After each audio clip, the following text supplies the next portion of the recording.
And just like that, February is gone. It came, it went. I hope it was awesome. It was awesome for us. We had a really good February at both of our salon locations.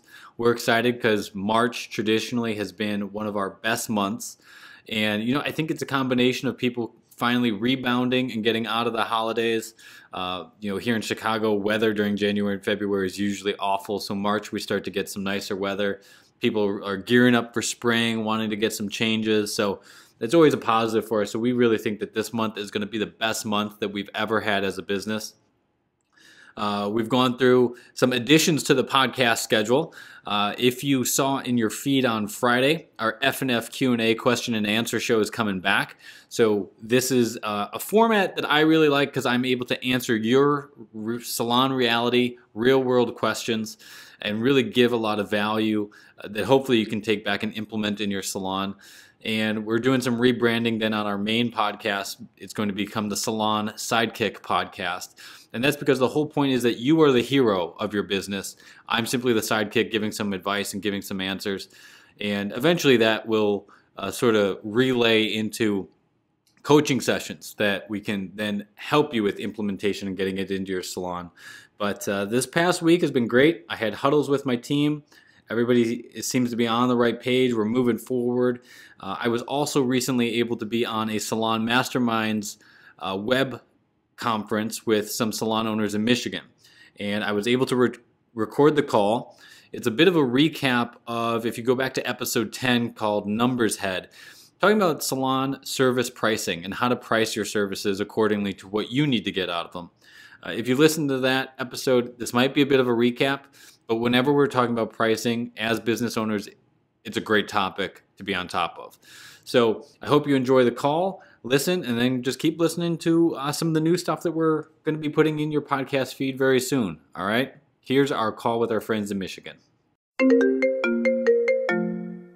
I'm glad to be on here with everybody. I think it's awesome that we're spending our Monday dedicated to our salons. So when I was talking with Stacy about what to share, she thought that it would be awesome to go over some service pricing advice and trying to figure out how we should be pricing our services. Because I think that oftentimes one of the biggest challenges is most people set up their businesses coming from a salon that they were in previously. And so you either take that menu that you were using, or we look around at the neighborhood and we go, well, they are priced way too high, they're priced way too low. I'm going to pick something in the middle and go from there. So I have our service pricing formula that we're going to walk through, and it's pretty easy. There's only really 7 steps to it, and we'll go from there. So the first line, if you guys have like a paper that you want to go through this worksheet with, and then I'll give you my email, and I can just email this out to you afterwards too. But our first line is going to be, what does your business cost? And we're going to be looking at the total cost of everything in the business minus retail. For the most part, unless your salon is doing really big retail where it's in like the 20 to 30% of your revenue range, we're going to operate that as a separate business within the business. But your total cost of operations is all of your bills, all of your payroll, and everything that goes into it. So for this example, I'm just going to say that it's $500,000. I don't know where that fits on your scale, but that's what we're going to use for the example. The second question, and I think that this is something that is often never covered, is how much do you want the business to profit? We can have planned profitability here as opposed to just hoping that there's money left over at the end of the day. So for this example, I'm going to say 10%. And again, when you work with it, you can put in whatever your desired level is going to be. But that 10% of 500,000 is 50,000. So that's our line 2. Is everybody with me still? Mm-hmm. Cool. Line 3. Line 3 is simply line 1 plus line 2 put together.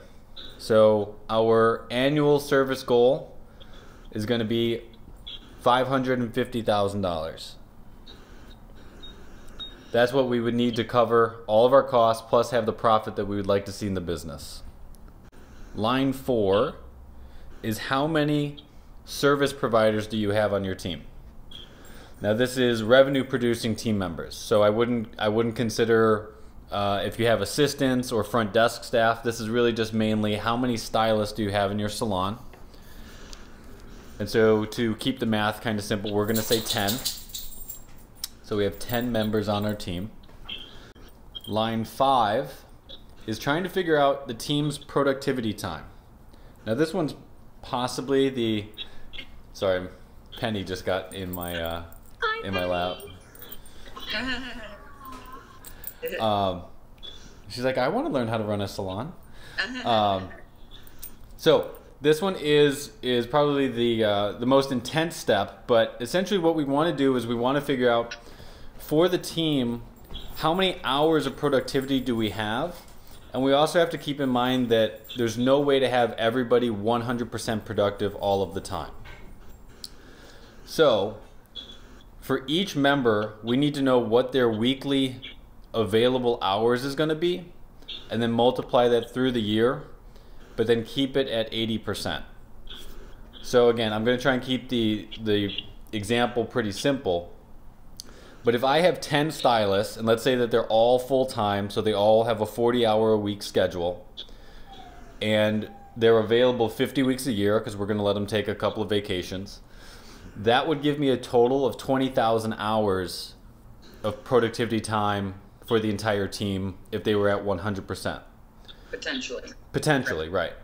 But if they're at 80%, that means that I have 16,000 hours that I'm going to bank on. So that's what I have for line 5, is what is your team's productivity time? 16,000 hours.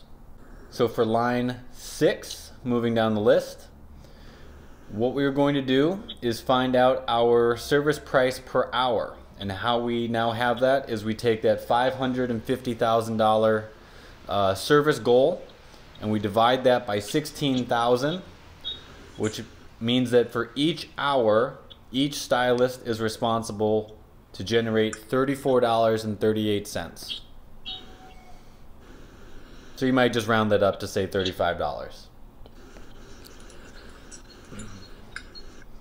And then to find my service per minute, which would be my line 7, I simply divide that number by 60, which means that each minute my business costs 57 cents per stylist. And so now you can just look at your service times and you can say, all right, well, we book 30 minutes for a blowout. Well, 30 minutes times 57 cents, that would give you, doing quick math, it'd be $17 is what you would have to charge at minimum for that service. If you booked a cut and style at 45 minutes, you'd have to charge at minimum $25.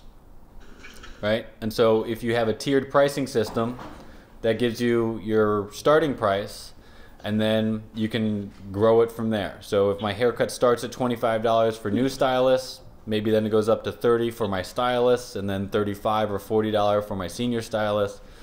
But everything is based off of us understanding what each stylist needs to generate per minute based off of that productivity. So does that seem like a fairly simple formula? Yeah. Good. I have, from the Form and Function website, I have the visual. Okay, cool. Right now, so. That's excellent. Because yeah, if we're just talking about line items and going through it, not having the visual I thought might be a little intense. She's an overachiever. I should have known. I should have known. So some fine print items and then some things to watch is just, like I said, on that first line item, we're not talking about retail. So we're gonna let the retail business be a separate business within the salon, unless it's really, you know, a major keystone to the salon's profitability. Line 2 for profit, again, that's flexible. You don't have to keep it at 10%. You could do 20% if you wanted to. You could be at 5%. You might run through this exercise just to see how close you are to where you need to be with your current menu, and then be able to determine the profitability and where you want to be after that. Your service providers, again, are only the revenue producing staff and not your support staff. And the reason that we keep that productivity time is at 80% is because inevitably people have sick days, people have no-shows, cancellations, and things like that. And so you could even set it at 75%, or, you know, again, like that's a flexible thing that you can determine how you want to approach it. But just a couple of things to watch is your business costs. Those will inevitably change, you know, as rent changes or as the cost of your goods change. That's something to watch in the formula. As you add more stylists and you add more productivity time, that can also change that line. And you may find at a certain point that with the services and where you're currently pricing things, you may need to not adjust the price, but adjust the service timing. So for instance, at our salon, when we just changed our menu and our service pricing in October. And one of the things that I really wanted to make sure that we hit was a $40 price point to start our blowouts at, because a lot of the competition in our neighborhood is still at $40 for a blowout. And so previously we were booking a full 45 minutes for that service. But based off of our price per minute, we needed to have that service done in 30 minutes. So we were able to keep the same price, but adjust our time. Right. So, and then the last thing is, if you're not able to fill the salon at whatever capacity you said, whether, again, like in this example, it was 80%, right, that's when you're going to start to see that that profit is probably not going to be achievable if you're keeping your costs at the same level, if you're not that productive. What are you paying your stylist for retail percentage? Retail percentage is 10%. Okay. Any questions? I know. I love that. Can you send it? Yeah, I send everyone the link to the website to this particular file so that they can look at it as well. For sure. And use the resources that you created. Sorry, there's a Echo. I'm sorry.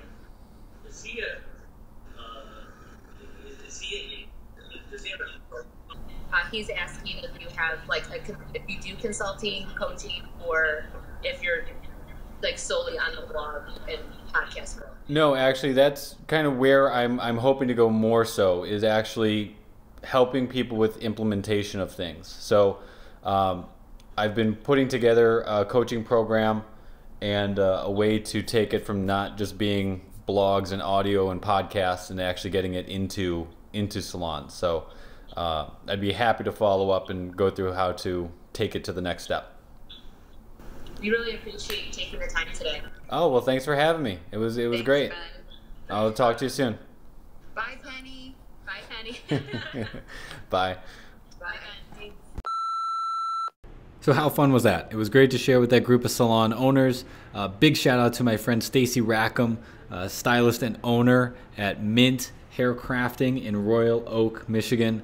Thanks for letting me share both in that web conference and on the podcast. So if you need to get a hold of me until the next episode, email me at ben@thehairloftltd.com and keep living your successful lifestyle.